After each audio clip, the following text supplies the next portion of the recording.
রমজান মাসের আজকে শেষ রোজা। আজকে 30টা রোজা পুজে গেছে আর কালকে ঈদ। তাই সব ছোট ছোট বাচ্চা মেয়েরা হাতে মেহেন্দি লাগিয়ে ঘুরে বেড়াচ্ছে। আর এটা হচ্ছে ঈদগাহ যাওয়ার রাস্তা, মানে কত সুন্দর করে সাজিয়েছে দেখো তোমরা। আর এই কিউটি পাই আমার মাসির মেয়ে।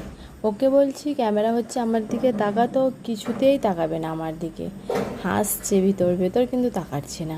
এগুলো দেখেও খুব খুশি, এগুলোকে টানছে ও নেবে। তারপরে দেখো আমাদের এখানে ঈদগাহ, এটা যেখানে কালকে ঈদের নামাজ পড়া হবে। দেখো কত সুন্দর করে সাজিয়েছে, আর আমার মাসির হাতে মেহেন্দি লাগিয়েছে। তো ওকে আমি বলছি আমাকে একটু দেখাও তুমি কিভাবে মেহেন্দি পড়েছো। আর এখানে আমার মেয়ে মেহেন্দি লাগাচ্ছে, ও কত সুন্দর মেহেন্দি পড়েছে, আর আমার ছেলে ধুলো ঘাঁটছে। তারপর সন্ধ্যের সময় বসে গেছি আজানের অপেক্ষায় ইফতার করার জন্য। তো এখানে আমরা ইফতার করে নিলাম, আজান হচ্ছে। ভিডিওটি ভালো লাগলে লাইক করে দিও, চ্যানেলটিকে সাবস্ক্রাইব করে দিও।